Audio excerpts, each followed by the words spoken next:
Hi, how are you?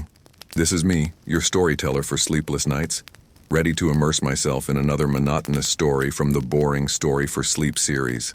Today, we're going to unearth some medieval facts that most people prefer to forget, or perhaps never even imagined.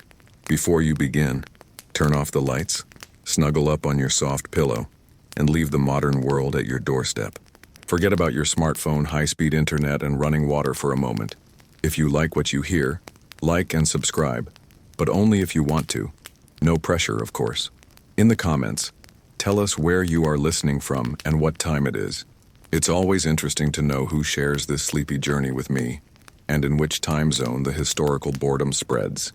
Now, take a deep breath, relax, and let's go back to a time when life was, let's say, a little more rustic. The Middle Ages. The Middle Ages. The era that pop culture stubbornly romanticizes with brilliant knights, damsels in distress, and majestic castles. But the truth, my dear listener, is that reality was far less glamorous and infinitely more smelly. Get ready to debunk this era. Tear off the layers of varnish and reveal what was really hidden behind the armor and fairy tales. Don't expect flawless heroes or great epic adventures. Expect, yes, the harshness of everyday existence. The struggle to survive in a world that did not forgive weakness, and where comfort was an unimaginable luxury for the vast majority. We explore dusty and forgotten corners of history, those that don't appear in Hollywood movies but that have shaped the lives of millions of people. And maybe in the end, you'll be thankful for your soft bed and hot showers. Imagine a world where every step down the street meant the risk of stepping into something unpleasant, where the air was saturated with the smell of sewage, rotting food, and unwashed bodies. In the Middle Ages, cleanliness was the exception rather than the rule. Water was a valuable resource, often contaminated, and using it for personal hygiene was considered a waste. Instead, people relied on dry cleaning, which, as you can imagine, was not conducive to freshness. We will talk about how people coped with it, what life hacks they had to maintain at least some decency, and why even the most noble lords and ladies could not avoid the ubiquitous smell. Think about how you start your day. A cup of coffee, a fresh breakfast, perhaps a shower. In the Middle Ages, your day would start with cold, hunger, and most likely itching. Fleas and lice were constant companions regardless of your social status. We will delve into these small but annoying details that made everyday life so unforgettable.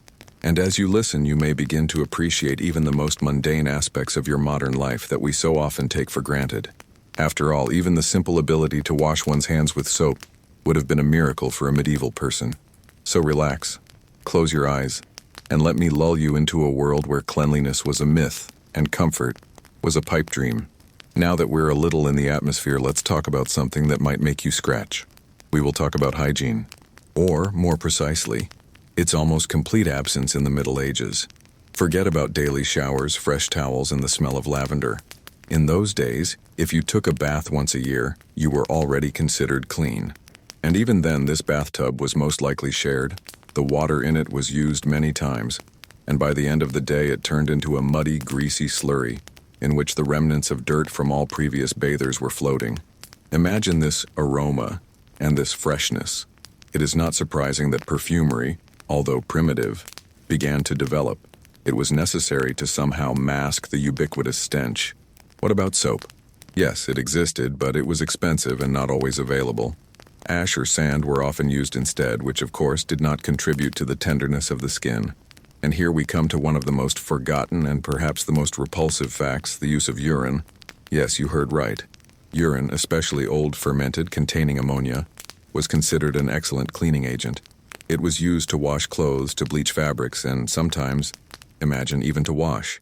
Ammonia does have disinfectant properties, but the thought of using it for personal care seems wild to say the least today. So the next time you complain about hard water or running out of shower gel, think of a medieval person who may have just freshened up in this way. Hair was also a separate problem. Hair washing was a rare event, and as a result, lice and fleas were common. Combs made of wood or bone were used not so much for laying as for combing out parasites, and this applied not only to commoners. Even kings and queens suffered from this scourge. Imagine a royal court where everyone is itching, and the air is filled not only with the smell of sweat and sewage, but also with the light aroma of unwashed hair and bodies. And let's not forget about teeth. Toothbrushes and toothpastes were absent in our understanding. People used herbs, twigs, or just fingers to somehow clean the oral cavity. The result? Widespread tooth decay, tooth loss at a young age, and of course bad breath. So, if you were to meet a medieval knight, he might not only be covered in dirt and vermin, but he would also have a very specific breath. All of these details, so small and seemingly insignificant, actually shaped everyday life and made it what it was: rough, unhygienic, and frankly, quite smelly. So when you go to bed, think about how lucky you are to live in an era where hot water and soap are not a luxury, but an everyday thing. Now that we've discussed hygiene, or lack thereof, let's move on to the next fundamental aspect of everyday life: food. Forget about the variety of supermarkets, about the cuisines of the world, and about the possibility of ordering food at home. In the Middle Ages, your diet was, to put it mildly, limited and frankly quite boring. The basis of the diet was cereals: barley, rye, oats. They were used to make bread, porridge, and, of course, soup. Chowder, or pottage as it was called, was the basis of most people's diet. It was a thick, often tasteless mixture of grains, vegetables, if available, and sometimes small amounts of meat or fish. Imagine the same food, day after day, week after week. No frills, no spices, no culinary experiments. Spices that we consider commonplace today, pepper, cinnamon, cloves, were incredibly expensive and available only to the richest segments of the population. For most people, food was bland. Salt was perhaps the only seasoning available, and even then not always in abundance. Imagine the taste of food that not only does not have bright flavors, but is often prepared without much care for hygiene. Food was often spoiled, contaminated, and this led to constant digestive problems and diseases. The lack of refrigerators meant that food spoiled quickly, especially meat and fish. Smoking, salting, and drying were the main preservation methods, but they were not always effective. Meat was a rarity for commoners. If it appeared on the table, it was most likely the meat of domestic animals that could no longer be used for work, or game obtained illegally.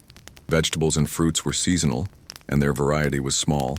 Potatoes, tomatoes, corn, all this appeared in Europe much later, so the diet was limited to what was growing nearby and what could be grown or harvested. Imagine that your only source of vitamins is cabbage and turnips, and even then not all year round, and of course water. Clean drinking water was a luxury. People drank water from wells, rivers, and streams, which were often polluted. Therefore, ale and cider were popular drinks which, thanks to the fermentation process, were safer to consume. The children also drank weak ale, as it was safer than water. Imagine a world where even water can be deadly. So the next time you enjoy aromatic coffee or fresh juice, think of a medieval man for whom even a glass of pure water would be a real gift. Their lives were a constant struggle for survival, and food was only a means to maintain that survival, not a source of pleasure. Now that we've had our fill, or rather haven't had enough, of medieval cuisine, let's move on to another area where progress has been slow, to say the least: medicine. Forget about sterile operating rooms, antibiotics, and painkillers. Medieval medicine was a mixture of superstitions, folk remedies, and extremely painful procedures that were more likely to cripple than cure. If you got sick in the Middle Ages, your chances of recovery were slim, to say the least. The main method of treatment was bloodletting. It was believed that diseases were caused by an imbalance of the four fluids: blood, phlegm, yellow and black bile, in the body, and bloodletting was supposed to restore this balance. Doctors, if you can call them that, made incisions in the veins or used leeches to release bad blood. Imagine that you are already weakened by the disease, and you are also deprived of vital fluids.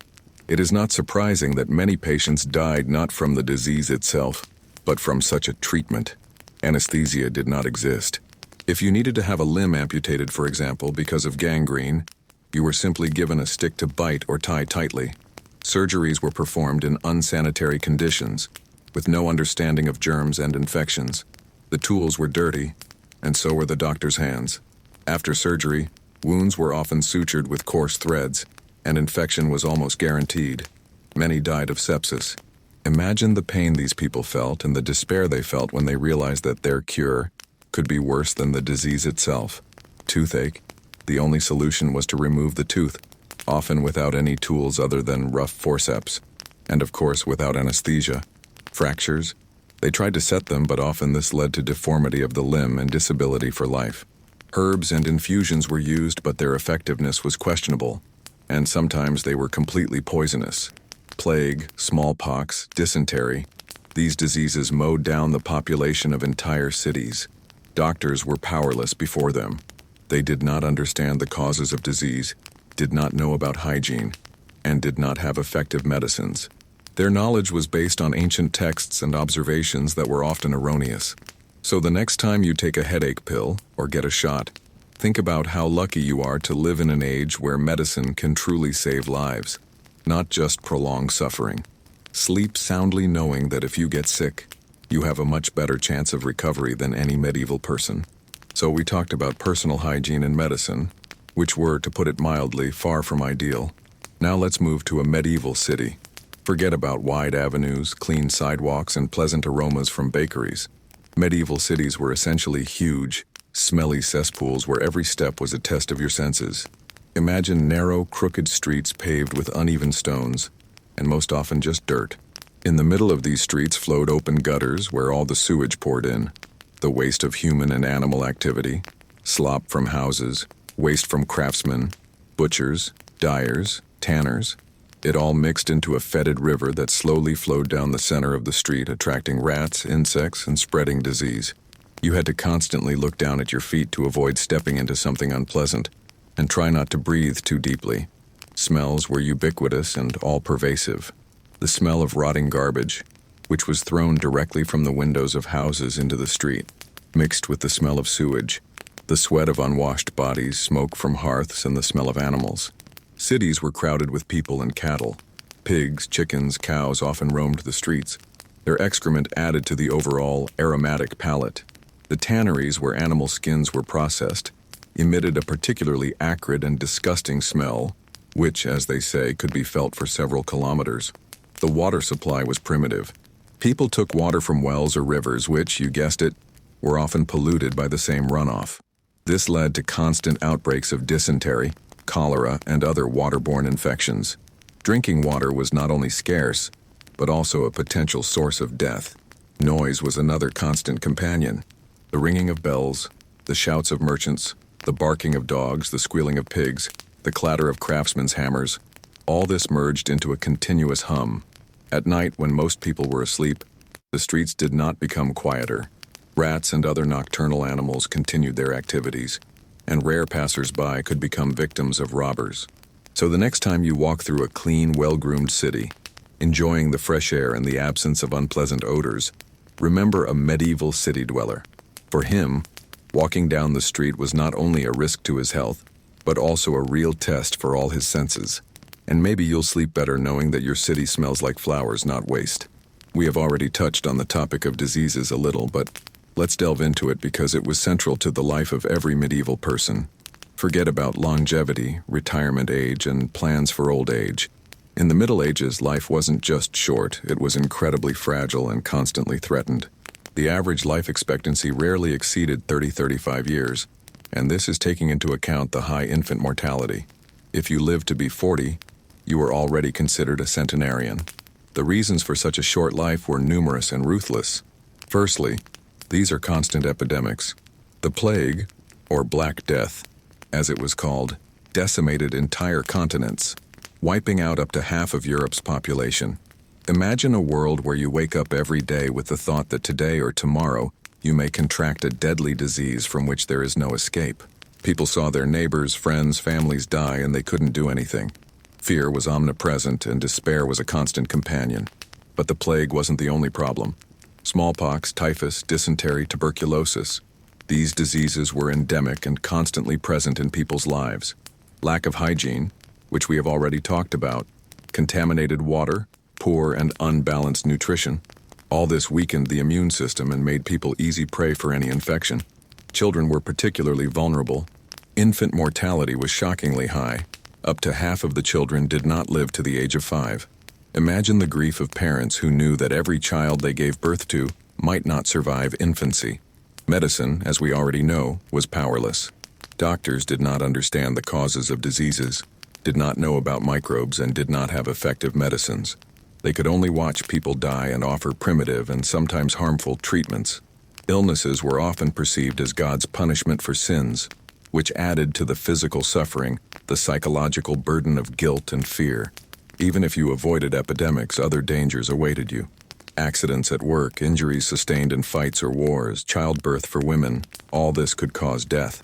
The lack of antibiotics meant that even a small wound could lead to a fatal infection. So the next time you complain about a mild cold or that you need to get vaccinated, think of a medieval man for whom every day was a struggle for survival. Their lives were a short but intense journey full of danger and suffering. And maybe you'll sleep better knowing that you have access to modern medicine, and that your life is much safer and more predictable. We have already touched on the topic of illness and short life, but now let's talk about what was perhaps the most powerful force in the medieval world, permeating every aspect of existence: the church. Forget about secular society, religious freedom, and the separation of church and state. In the Middle Ages, the church was not just a religious institution, it was the state, the school, the bank, the court, and, in fact, the only source of knowledge and morality. Its influence was all-encompassing. From birth to death, every step of a person was under the control of the church. Baptism, marriage, confession, communion, funeral service, all these were obligatory rituals without which life was considered incomplete and even sinful. The church dictated what one could eat, when one could work, how to dress, and even what to think about. The calendar was filled with church holidays and fasts which determined the rhythm of life. Superstition and fear of hell were powerful tools of control. People sincerely believed in the existence of the devil, demons, and witches. The church actively supported these beliefs, using them to maintain order and obedience. Any deviation from dogma, any manifestation of dissent was brutally suppressed. The Inquisition, while not as ubiquitous as it is portrayed in Hollywood movies, was nonetheless a real threat to those who dared to doubt. The church was also the largest landowner and the richest institution. It collected tithes, a mandatory tax of 1/10 of all income, which made it incredibly powerful. Monasteries were centers of education and culture, but access to knowledge was limited. Most people were illiterate, and the only source of information for them was what they heard from the priest in the church. Imagine a world where every action you take, every thought you have, is judged from the point of view of sin and salvation, where the fear of the eternal torment of hell was so real that people were ready to make any sacrifices to secure a place for themselves in paradise, where even kings and emperors bowed to the authority of the Pope. The church gave people hope in a world full of suffering and danger. It offered comfort, explained the inexplicable, and gave meaning to life. But it was also a source of immense power and control, which was often used to suppress individuality and freedom of thought. So the next time you think about the role of religion in the modern world, think of a medieval man for whom the church was not just a faith, but the very fabric of his existence, and perhaps you will sleep more peacefully, knowing that your choice to believe or not to believe is only your choice. We have already immersed ourselves in the world of medieval hygiene, medicine, and the all-encompassing power of the church. Now let's talk about what the vast majority of the population did every day, from dawn to dusk: work. Forget about the 8-hour workday, the weekend, the unions, and the possibility of changing careers if you don't like something. In the Middle Ages, work wasn't just a duty. It was your whole life, and it was incredibly hard and monotonous. The overwhelming majority of people were peasants. Their lives were inextricably linked with the land. They worked from dawn to dusk, 7 days a week, with short breaks for church holidays. Plowing, sowing, weeding, harvesting. All this was done manually, using primitive tools. Imagine pulling a plow across a field, or harvesting by hand, bending over in the scorching sun or pouring rain. It was exhausting physical labor that quickly wore out the body. Peasants did not own the land on which they worked. They were tied to the feudal lord who owned the land, and had to give him a significant part of their harvest, as well as perform various duties. Work on the lands of the feudal lord, build roads, clean ditches. They had no prospect of improving their situation. Their children inherited their status and their hard work. The only goal was to survive until the next harvest so as not to die of hunger. There were craftsmen in the cities, blacksmiths, carpenters, weavers, bakers. Their work was also hard and often dangerous. Blacksmiths worked with hot metal. Weavers spent long hours at the loom. Bakers got up long before dawn to bake bread. Working conditions were far from ideal. Poor lighting, lack of ventilation, constant risk of injury. Apprentices worked for food and shelter, without pay, hoping to someday become masters. The lack of mechanization meant that everything was done by hand. This required enormous physical effort and time. Productivity was low, and every piece of bread, every garment, every tool was the result of hard, painstaking labor. Imagine a world where your life is completely determined by your ability to work, where there are no vacations, sick leaves, pensions, where you work until your body fails and then you become a burden to your family. It was a world where work was not just a means of subsistence, but the very essence of existence, with no hope of rest or change. So the next time you complain about your job, think of a medieval peasant or craftsman, and perhaps you will sleep more soundly, knowing that you have choices, the opportunity to rest and hope for a better future. We have already plunged into the world of hard work and the all-encompassing power of the church. Now let's talk about how order was maintained in this harsh world, where every day was a struggle for survival. We are talking about medieval justice, which was, to put it mildly, far from our modern ideas about an impartial court and human rights. Forget about the presumption of innocence, about lawyers, and about a fair trial. In the Middle Ages, justice was swift, brutal, and often highly arbitrary. The justice system was decentralized and depended on the local feudal lord, the church, or the king. There was no single set of laws, and what was considered a crime in one place could be tolerated in another. Judges were often feudal lords themselves or their representatives, who did not have a legal education and could make decisions based on personal preferences or profit. Evidence? Often there were few of them. Witness testimony, rumors, and sometimes God's judgment were the basis for sentencing. God's judgment could take many forms: trial by fire, water, or combat. For example, the accused could be forced to hold a red-hot iron or dip his hand into boiling water. If the wound healed quickly, it was considered a sign of innocence. If not, he is guilty. Imagine the absurdity and cruelty of such a system, where your fate depended not on facts but on chance or your ability to endure pain. Torture was common to extract confessions. It was believed that if a person is innocent, he will endure torture, and if guilty, he will confess.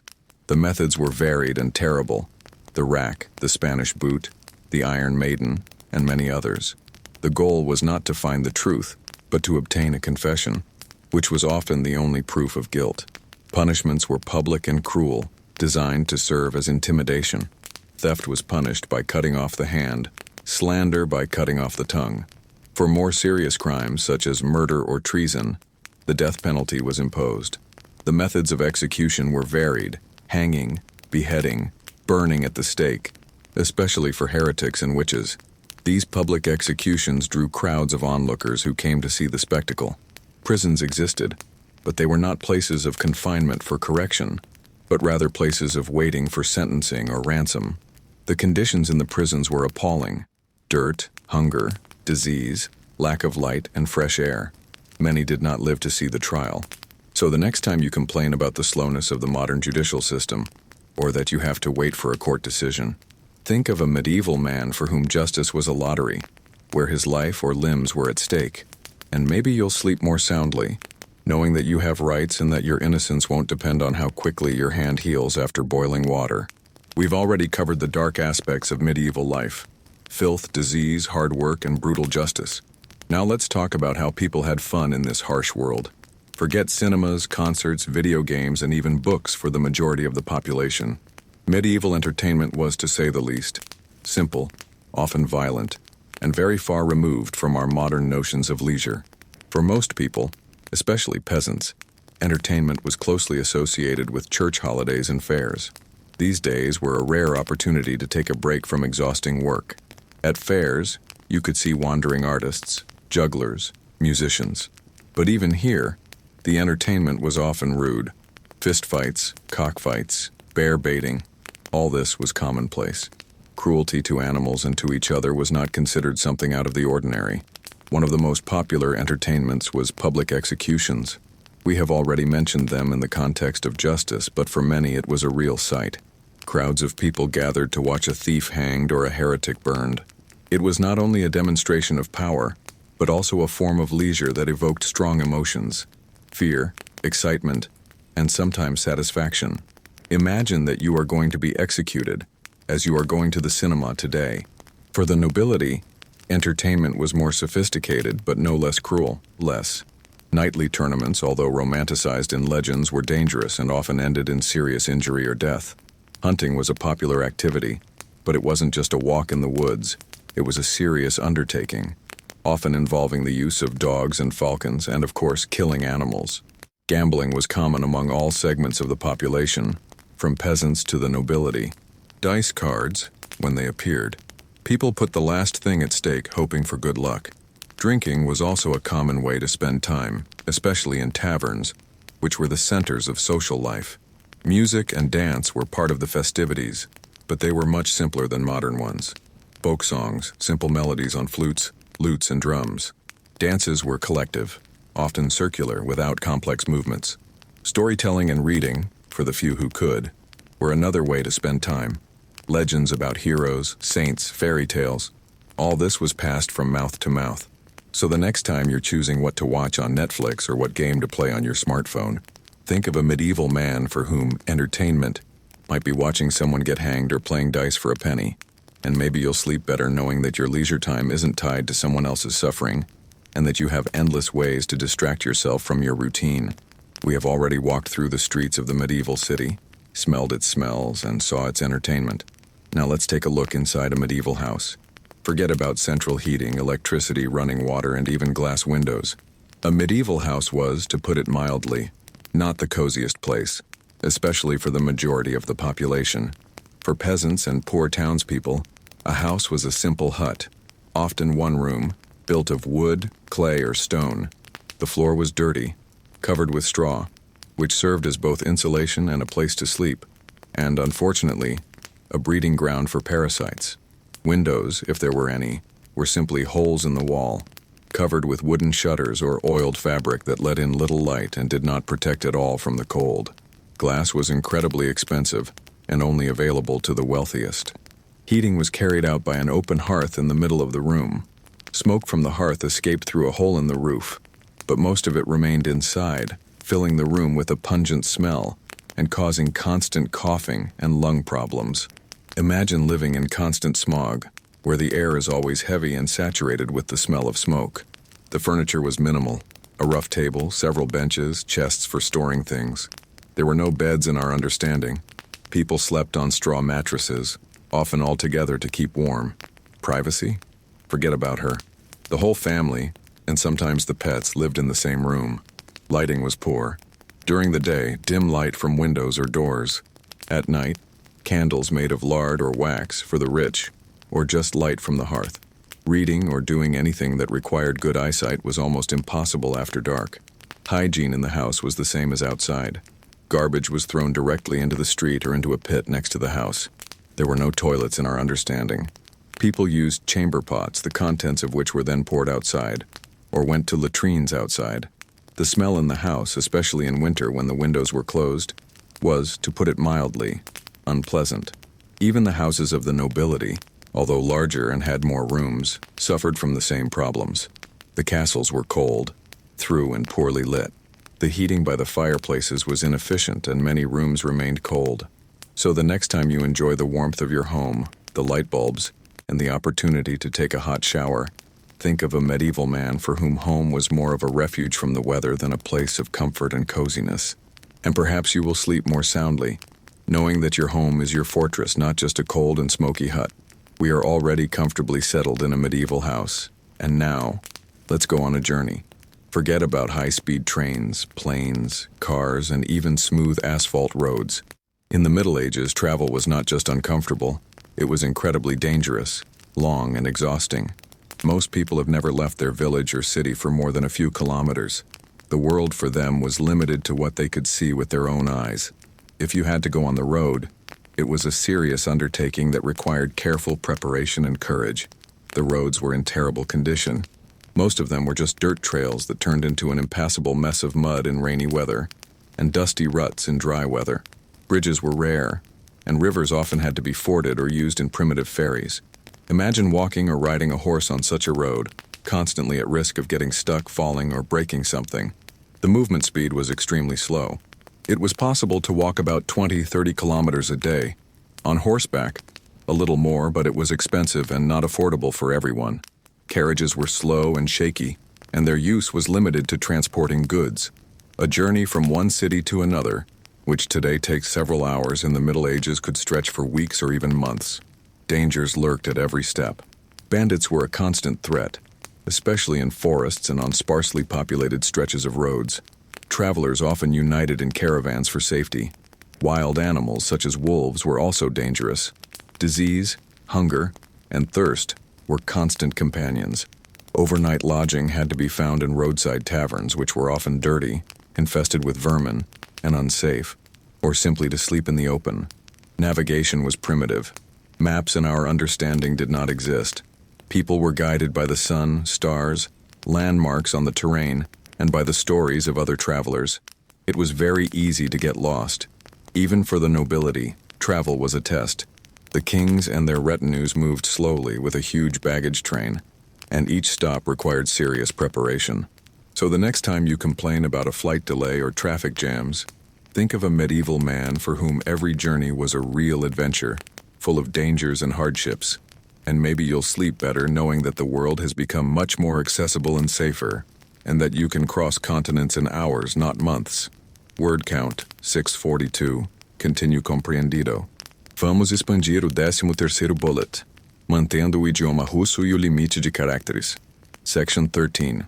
We've already overcome the dangers of medieval roads, and now let's talk about something that was even rarer than clean water or safe travel: education.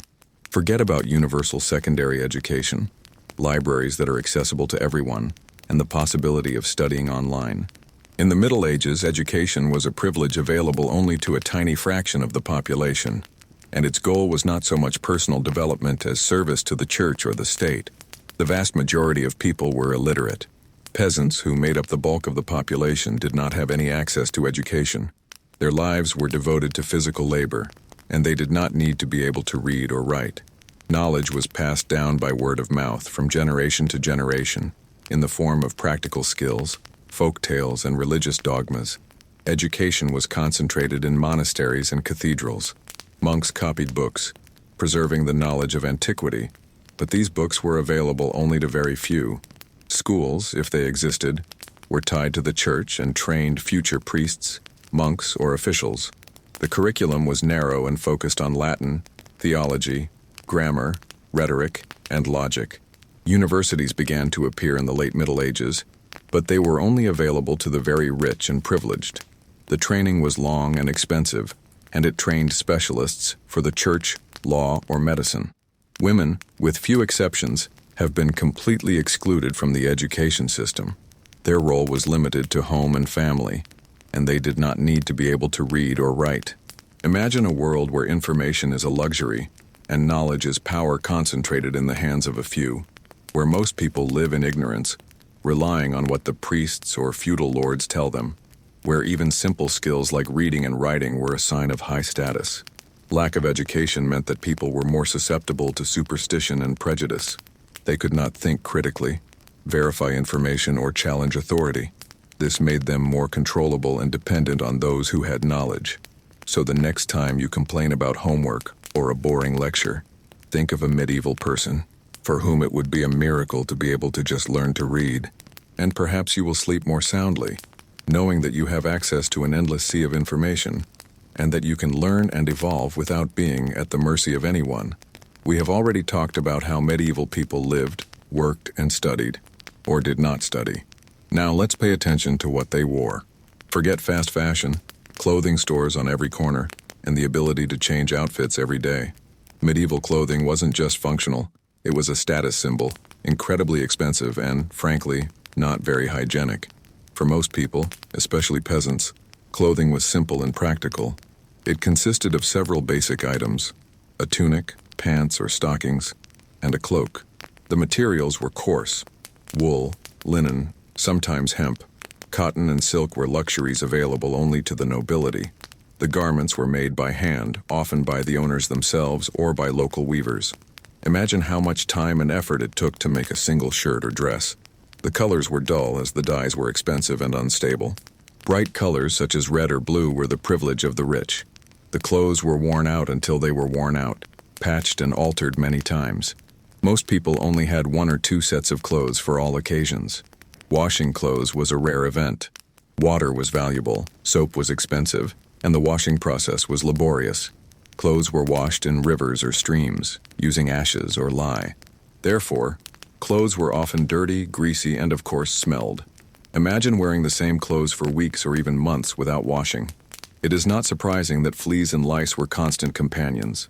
Clothing also served as an indicator of social status. There were even laws regulating who could wear what.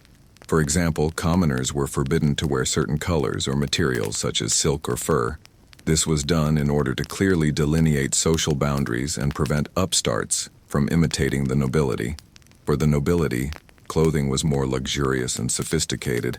Expensive fabrics such as silk, velvet, and brocade were used, decorated with embroidery, precious stones, and fur. But even for them, clothes were heavy, layered, and not always comfortable. Corsets, long trains, heavy hats. All this was part of fashion, which often sacrificed comfort for the sake of appearance. So the next time you're choosing what to wear, or complaining that you don't have anything to wear, think of a medieval man for whom clothing wasn't just a way to express himself, but a necessity that required a huge investment of time, effort, and money. And maybe you'll sleep better knowing that you have the ability to change outfits every day, and that your clothes are always clean and fresh. Word count 642. Continue deixe restante com. Word count 885. Compreendido. Vamos expandir o 15º bullet, mantendo o idioma russo e ajustando a contagem de palavras para 885. Section 15. We've already donned medieval clothes, and now that we look, and maybe smell the same, let's talk about the inevitable companion of medieval life, death. Forget about intensive care hospitals, hospices, and the possibility of peacefully leaving in a dream in old age. In the Middle Ages, death was not just a part of life. She was her constant shadow, omnipresent and often sudden. The average life expectancy, as we have already mentioned, was extremely low.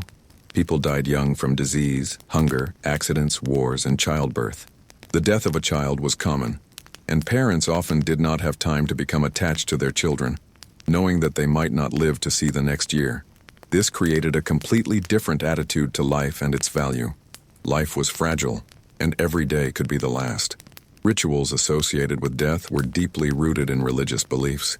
It was believed that the soul after death goes to purgatory, hell, or paradise, and his fate in the afterlife depended on how a person lived his life and how he was buried. Therefore, the funeral was an important event, even for the poorest. The body was washed, dressed in the best clothes, if any, and the funeral ceremony was held. The burial usually took place in the church cemetery. The graves were simple, often without headstones, and over time the bones could be exhumed to make way for new burials. Imagine walking through a cemetery where the bones of your ancestors lie right under your feet, or even on display in ossuaries. It was a constant reminder of the frailty of existence. Death was not only a personal tragedy, but also a social event. The funeral brought the whole community together, and it was a time for mourning, but also for strengthening social bonds. The wake, although modest for most, was still part of the process. The fear of sudden death without confession and communion was very strong. It was believed that such a death doomed the soul to eternal torment. Therefore, people tried to live righteously in order to be ready for death at any moment. The art and literature of the Middle Ages were permeated with the theme of death. The danse macabre, dances of death, was a popular motif depicting skeletons leading people of all classes to their graves, reminding them of the equality of all in the face of death. This was not so much to intimidate as to remind us of the need to live virtuously. So the next time you think of death as something distant and abstract, think of a medieval person for whom death was an everyday reality, a part of every day. Their lives were a constant preparation for the inevitable end, and this shaped their worldview, their values, and their fears. And perhaps you will sleep more soundly, knowing that in today's world, death, while still a part of life, is no longer such a ubiquitous and sudden threat, and that you have the opportunity to live a long and fulfilling life without fear that every day may be your last. We have already plunged into the grim realities of medieval life, where death was a constant companion. Now let's talk about the role that half of the population played in this harsh world. Women. Forget about equality, career opportunities, and freedom of choice. In the Middle Ages, a woman's life was, to put it mildly, limited, and her role was determined by society, the church, and of course men. From birth, a girl was considered less valuable than a boy. Her main purpose was to get married, have children, and run a household. Education for girls was rare, and if it existed, it was limited to the skills needed to run a home and raise children. Reading and writing were the privilege of very few noble ladies or nuns. Marriage was not a matter of love, but a matter of profit. Girls were married off at a very young age, sometimes at 12, 14 years old, by agreement between families. The purpose of marriage was to strengthen unions, transfer property, and of course, the birth of heirs. A woman passed from the authority of her father to the authority of her husband, and her rights were extremely limited. She could not own property, make deals, or appear in court without her husband's permission. The birth was an incredibly dangerous event. The lack of hygiene, medical knowledge, and qualified care led to high mortality among women in childbirth and infants. Each birth was a lottery where the lives of mother and child were at stake. Women gave birth to many children, since high infant mortality required constant replenishment of the family. Housework was exhausting. Women were responsible for cooking, washing, cleaning, caring for children, as well as for work in the field, if the family was peasant. It was an endless cycle of physical labor, which began at dawn and ended only after sunset. Even noble ladies, although they lived in luxury, were limited in their opportunities. Their lives were devoted to managing the household, raising children, and maintaining the social status of the family. Politics and war were the lot of men. The church played a dual role. On the one hand, she preached that a woman is the source of sin, the heir of Eve, and should be submissive to a man. On the other hand, she exalted the image of the Virgin Mary, offering women the ideal of purity and motherhood. Monasteries gave some women the opportunity to avoid marriage and devote themselves to the spiritual life, which was one of the few alternatives. Despite all the restrictions, women played an important role in medieval society. They were the keepers of the hearth, the educators of children, and sometimes skilled craftswomen, merchants, or even rulers if the circumstances were in their favor. But their lives were a constant struggle for survival and acceptance in a world where their voices were rarely heard. So the next time you think about your freedom of choice, your career opportunity, and equality, think about a medieval woman for whom these concepts would have been completely alien. And maybe you'll sleep better knowing that you live in a world where women have far more opportunities and rights than ever before.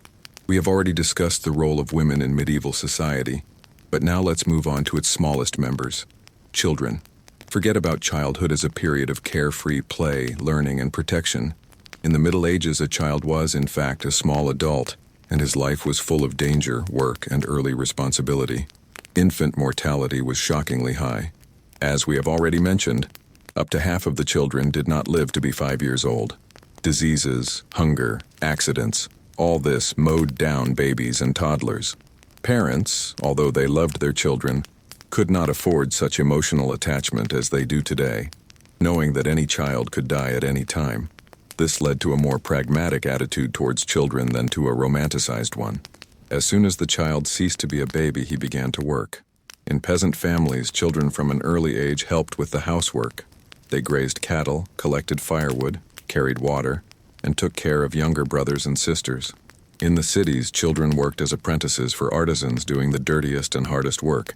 Child labor was the norm, not the exception. There were no laws protecting children from exploitation. Games, of course, existed, but they were simple and often mimicked adult life. Children played with wooden toys, stones, sticks. They didn't have as much free time as today's kids, and their games were often about learning practical skills. Education, as we already know, was rare. Most of the children did not learn to read and write. Their training consisted of learning a craft or agricultural skills from their parents or craftsmen. Girls learned to run a household, boys to work in the field or in the workshop. Discipline was harsh. Physical punishment was common, and it was believed to be necessary to raise obedient and hardworking children. The concept of childhood as a separate, protected period of life appeared much later. A child was seen as a smaller copy of an adult who had to learn the necessary skills to survive as quickly as possible. Adolescence, in our understanding, was also absent. Once a child reached physical maturity, He was considered an adult and assumed all the responsibilities of an adult, including marriage and starting a family.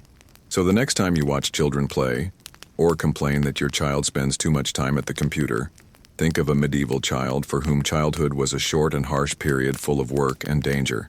And perhaps you will sleep more soundly, knowing that today's children have the opportunity to enjoy a carefree childhood, learn and develop in a safe and supportive environment. We have already plunged into the harsh realities of medieval childhood, and now let's move to one of the busiest and noisiest places in the medieval world, the fair. Forget about sterile shopping malls, fixed prices, and the ability to buy anything at any time. The medieval fair was not just a place of trade. It was a real whirlpool of life, chaos, noise, and opportunities. Fairs were a rare but important event. They were held several times a year in large cities or at the crossroads of trade routes. Merchants from all over the area, and sometimes from distant lands, came to them, bringing goods that could not be found in everyday life. Imagine that you live in a small village and once a year a caravan comes to you with outlandish goods, spices, fabrics, jewelry. It was a real event. The atmosphere at the fair was incredible. The noise was deafening. The shouts of merchants calling customers, the neighing of horses, the mooing of cattle, the laughter and conversations of the crowd. The smells mixed into an unimaginable bouquet: fresh bread, roasted meat, spices, sweat, animals, and of course the ubiquitous smell of sewage. It was a real sensory flurry. At the fair you could buy everything from food and clothing to tools and livestock, but there were no fixed prices. Trading was an art, and every buyer had to be able to bargain in order to get the best price. It was a real theater, where everyone played their part. Fairs were not only a place of trade but also the center of social life. People met, exchanged news, made deals, looked for work. Here you could meet wandering artists, musicians, jugglers, magicians who entertained the crowd. Gambling was ubiquitous, and many were losing their last money. However, fairs were also a dangerous place. Pickpockets and thieves were common, and one had to be on the lookout. Fights and quarrels were not uncommon, especially after people drank too much ale. Sanitary conditions were terrible, and fairs often became hotbeds of disease. Despite all these shortcomings, fairs were vital to the economy and social life of the Middle Ages. They connected cities and villages, allowed the exchange of goods and ideas, and gave people a glimpse of the world beyond their daily routine. So the next time you're shopping online or strolling through a quiet shopping mall, think of a medieval fair, a place where life was in full swing, where every sound, every smell, every face was part of a huge, chaotic, and incredibly lively spectacle. And maybe you'll sleep better knowing that your shopping experience doesn't require bargaining skills, protection from pickpockets, crowd fighting, or most importantly, confronting the ever-present stench. We've already plunged into the hustle and bustle of the medieval fair, and now let's move to the battlefield. Forget about heroic one-on-one duels, noble knights in shining armor, and pure victories that are so often shown in films. Medieval warfare wasn't just brutal. It was dirty, chaotic, incredibly bloody, and often pointless. The image of a knight in shining armor rescuing a princess is, for the most part, a romanticized myth. The reality was much more prosaic and terrible. Armor was heavy, uncomfortable, and did not always provide complete protection. In battle, knights often fell from their horses, suffocated from the heat and the weight of their equipment, or simply drowned in the mud. The battles were chaotic. There were no clear front lines as in later wars. The two armies met in hand-to-hand combat where each fought for his life. The weapons were primitive but deadly: swords, spears, axes, maces. The wounded often remained on the battlefield, bleeding, or were pursued by the enemy. Medical care, as we already know, was practically non-existent. Castle sieges were long and exhausting. Defenders suffered from hunger and disease, and attackers suffered from arrows, stones, and boiling tar. Sieges could last for months, turning the surrounding area into scorched earth. When the castle fell, massacres often took place, and the civilian population was not spared. War was not only the lot of knights and soldiers. Peasants often became victims of robbery and violence on the part of passing armies, both their own and others. Fields were trampled, villages were burned, crops were destroyed. The war brought hunger and devastation, leaving a trail of misery and poverty in its wake.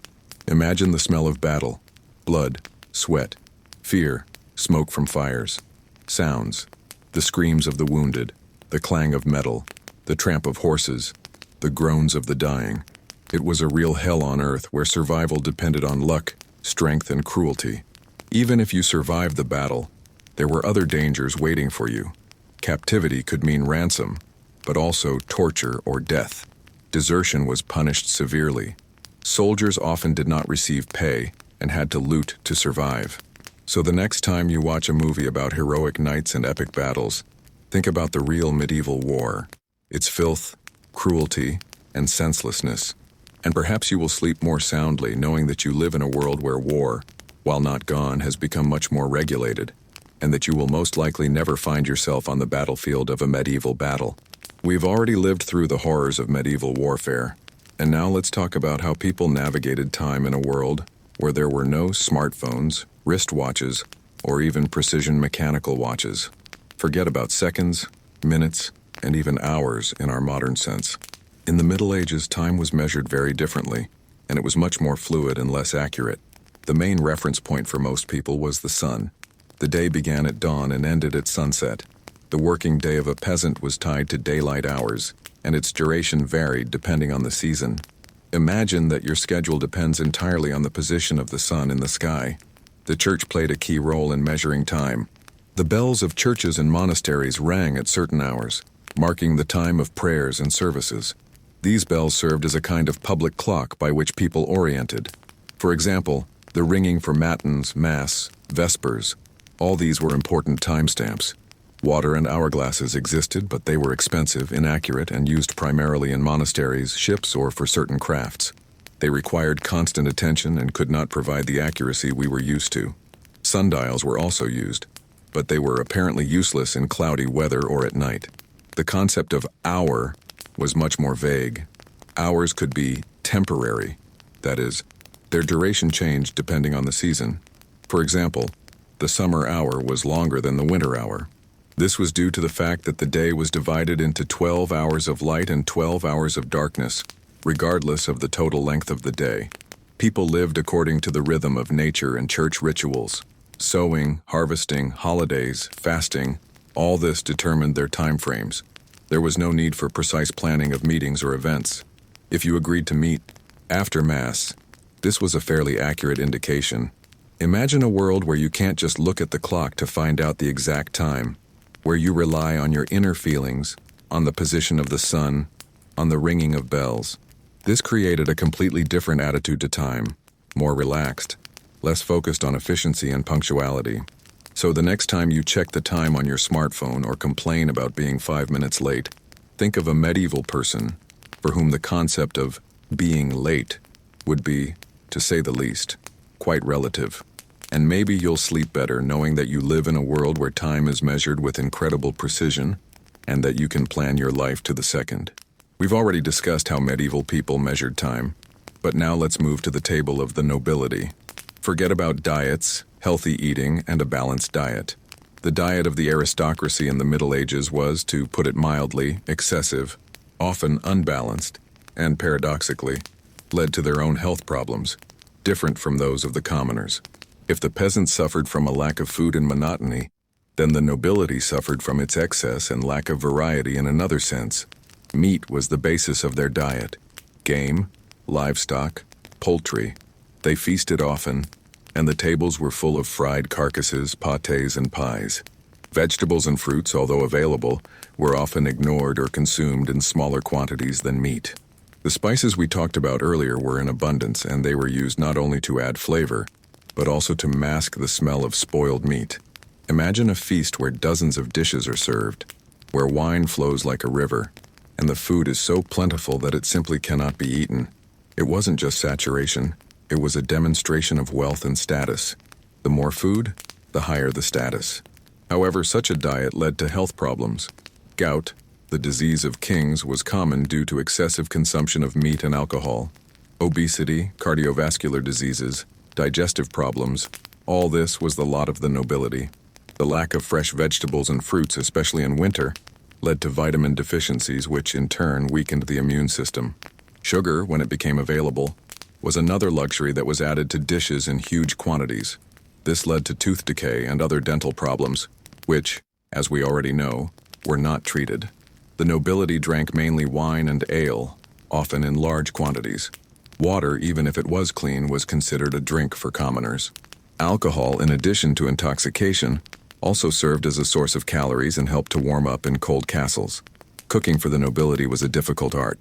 The chefs tried to surprise the guests not only with the taste, but also with the appearance of the dishes. For example, birds could be served with their own feathers, and pies could contain live birds that flew out when the pie was cut. It wasn't just food, it was a performance. So the next time you complain that you need to watch your diet, or that you lack variety in your food, think about the medieval nobility who, despite all their wealth, suffered from their own health problems caused by an oversized and unbalanced diet. And maybe you'll sleep better knowing that you have access to a variety of healthy foods, and that you can choose what to eat, rather than just consuming what's available.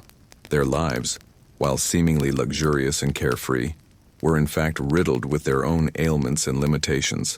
Imagine the constant feeling of heaviness in the stomach, aching joints from gout, the constant smell of overcooked meat and spices that permeated everything around. Even their pastimes, such as hunting and tournaments, were associated with the risk of injury and illness.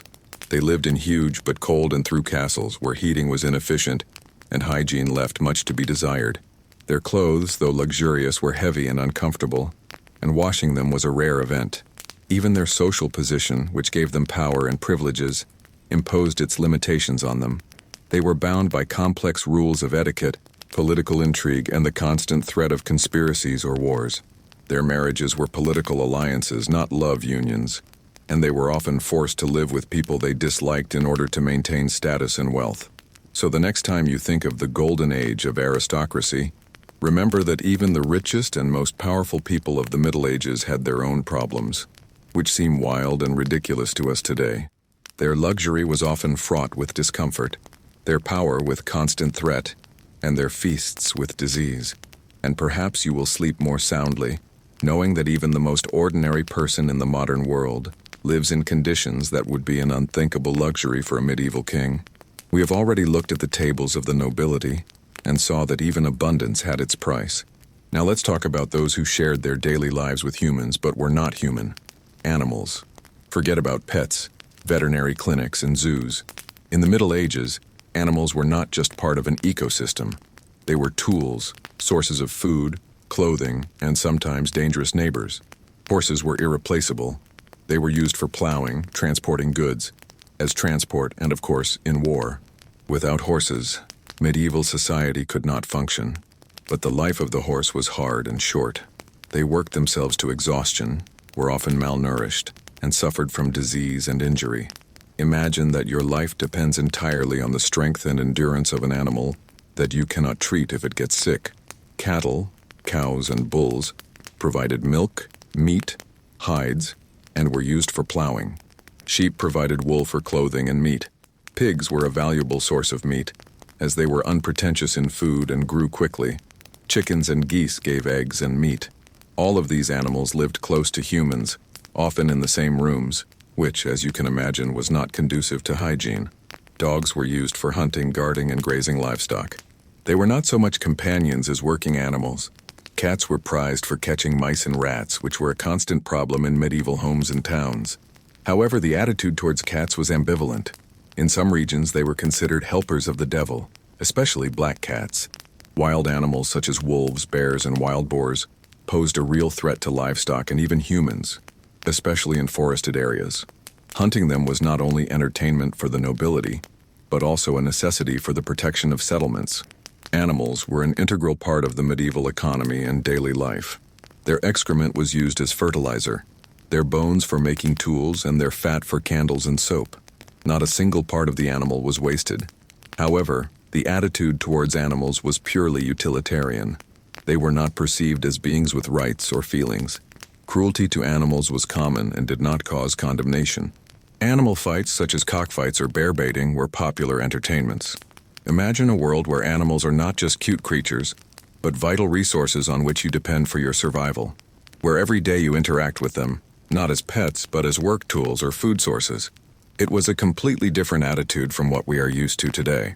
So the next time you're petting your furry pet or buying meat at the supermarket, think of a medieval man for whom animals were inextricably linked to his existence, and whose lives depended on their strength, productivity, and endurance. And perhaps you will sleep better knowing that in today's world, animals not only serve us but also receive protection and care, and that we can enjoy their company without worrying about how they will help us survive until the next harvest. Even the smallest creatures, such as bees, played a huge role, producing honey and wax, which were valuable commodities. Honey was the main sweetener, and wax was used to make candles, which were the only source of light after sunset. The lack of electricity made these little creatures incredibly important. Fish was an important source of protein, especially on fast days when meat was forbidden. Fishing was a common occupation, and the rivers and lakes were full of fish. However, water pollution, which we have already talked about, made this food not always safe. Birds such as pigeons not only served as a source of meat, but were also used to transmit messages, which was the only way to communicate quickly over long distances. This shows how closely human life was intertwined with the animal kingdom, and how much people depended on each animal species to meet their basic needs. We've already discussed the role of animals in medieval life, but now let's talk about what was perhaps the most powerful expression of the human spirit in that era: art. Forget about contemporary art galleries, exhibitions where everyone can interpret a work in their own way, and artists who create for the sake of self-expression. In the Middle Ages, art was inextricably linked with religion, and its main goal was not so much aesthetic pleasure as the glorification of God and the education of the illiterate masses. The overwhelming majority of works of art, frescoes, stained glass, sculptures, illuminated manuscripts, were created for the church. Cathedrals were not just places of worship, they were huge textbooks in stone and glass. Stained glass windows told biblical stories, sculptures depicted saints and scenes from the life of Christ, and frescoes covered the walls, reminiscent of paradise and hellish torments. Imagine that you can't read, and the only source of knowledge about your faith is these vivid, detailed images. Artists and craftsmen were, for the most part, anonymous. Their names were rarely preserved because they created not for the sake of personal glory, but for the glory of God. They were artisans who passed down their skills from generation to generation, working in workshops and guilds. Their goal was not to create something original, but to follow established canons and traditions. Symbolism was ubiquitous. Every color, every pose, every object in a painting or sculpture had a deep religious meaning. For example, the dove symbolized the Holy Spirit, the lily symbolized purity, and the red color symbolized martyrdom. Understanding these symbols was key to understanding a work of art. Music was also predominantly religious. Gregorian chorales, chants. All this was part of church services. Secular music existed, but it was much less developed and survived in smaller quantities. Architecture was another powerful expression of religiosity. Gothic cathedrals, with their high vaults, huge windows, and intricate carvings, were designed to inspire awe and direct the gaze to the sky. Their construction took decades or even centuries, and required enormous efforts and resources. Art was not only for contemplation, but also for experience. The light penetrating through the stained glass windows created a mystical atmosphere. The sounds of chorales filled the space, evoking deep emotions. It was a complete immersion in the world of faith. So the next time you're admiring a piece of art or listening to music, think of a medieval man for whom art wasn't just entertainment or self-expression, but a straight path to God, a way to understand the world and your place in it. Regardless of its religious or secular content, their world was permeated with symbols and meanings that may be incomprehensible to us today without deep study. Every detail, from the shape of the arch to the location of the statue, had its own purpose and message. It was a time when beauty and faith were inextricably linked, and every piece of art was an act of worship. Even everyday objects, such as clothing or utensils, were often decorated with religious motifs, reminding of the constant presence of the divine. Imagine entering a cathedral where every square inch of the walls and ceiling is covered in images that tell stories you know by heart, where the light passing through the colored glass paints the floor and columns in mystical patterns, where the voices of the choir fill a huge space, making every cell of your body vibrate.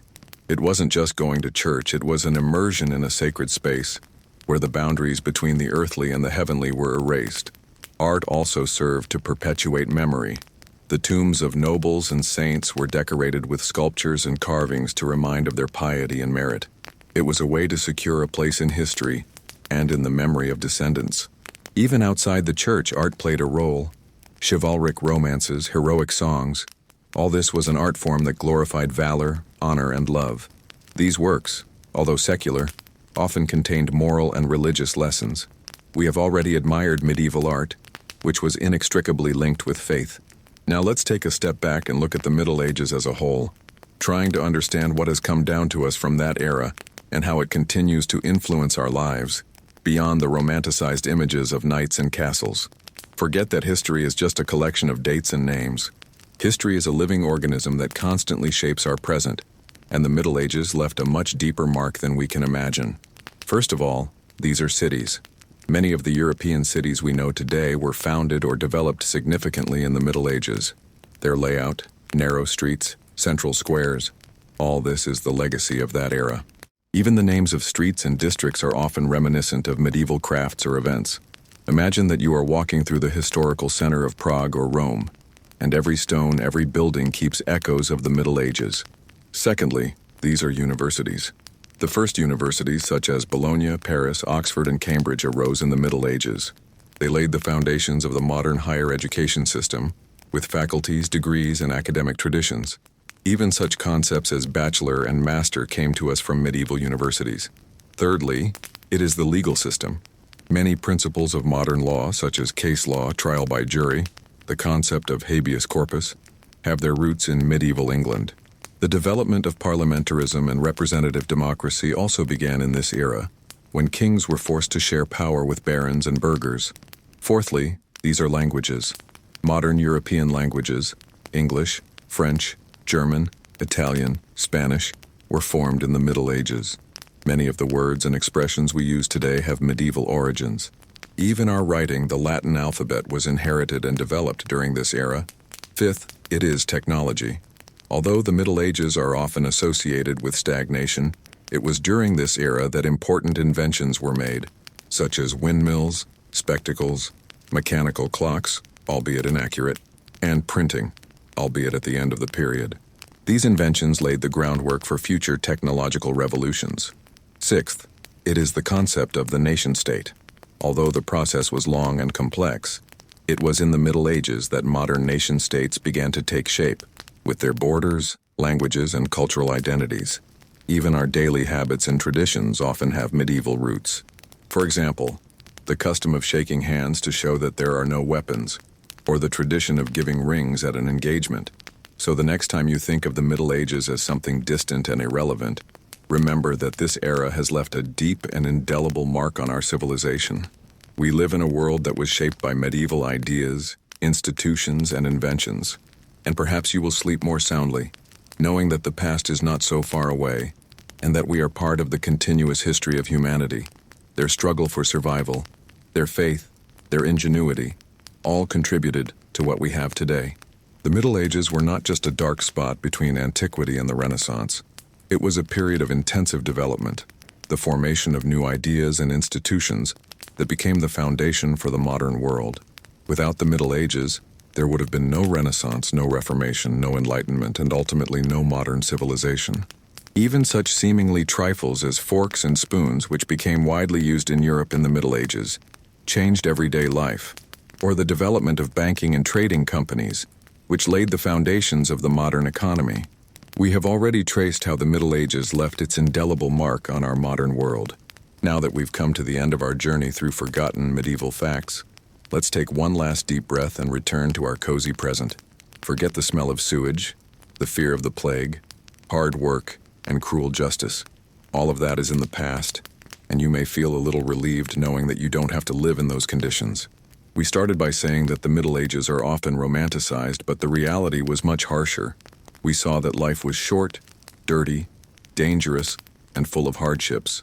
Hygiene was practically non-existent, medicine was primitive, and food was monotonous. People lived in constant fear of disease, hunger, and violence. Their lives were subject to the rhythm of nature and the all-encompassing authority of the church. But we also saw that even in such conditions, people found ways to survive, create, and develop. They built majestic cathedrals, created works of art that are still admired today, and laid the foundations for many institutions that we take for granted today. Their resilience, their faith, and their ability to adapt to incredibly difficult conditions are all worthy of respect. Now, as you lie in your warm, clean bed, surrounded by comfort and safety, think about how far we've come. You have access to clean water, a variety of food, modern medicine, and education. You are free to travel, choose your profession, and express your thoughts. All this would have been an unthinkable luxury for a medieval person. This story was not to scare you, but to help you appreciate what you have, so that you understand how valuable the benefits of civilization are, which we often take for granted. Perhaps now that you know how people lived just a few centuries ago, your own world will seem even more comfortable and safe to you. Let these thoughts about the contrast between the past and the present lull you to sleep. May the realization that you live in an era of comfort and progress bring you peace. Your worries about tomorrow seem so insignificant compared to the daily struggle for survival that people waged in the Middle Ages. Feel your body relax. Your eyelids become heavy. Breathing becomes slow and deep. You're safe. You're warm. You're comfortable. All the sounds around you become distant and unimportant. Allow yourself to fall into a deep, restful sleep. Let all worries and thoughts about the past day dissolve into darkness. Imagine floating on a calm river, where every turn brings only peace. The water carries you gently, effortlessly.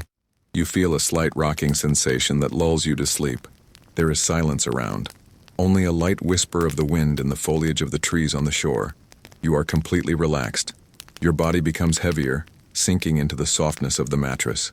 There are no urgent matters, no problems that need to be solved right now. Everything can wait until morning. Now is the time only for rest, for recuperation. Allow your mind to clear all thoughts as clouds dissipate in the sky. Only peace and silence remain. You deserve this vacation. You've gone through all these boring facts, and now it's time for some sweet dreams. Let your sleep be deep and serene, filled with only pleasant images and sensations.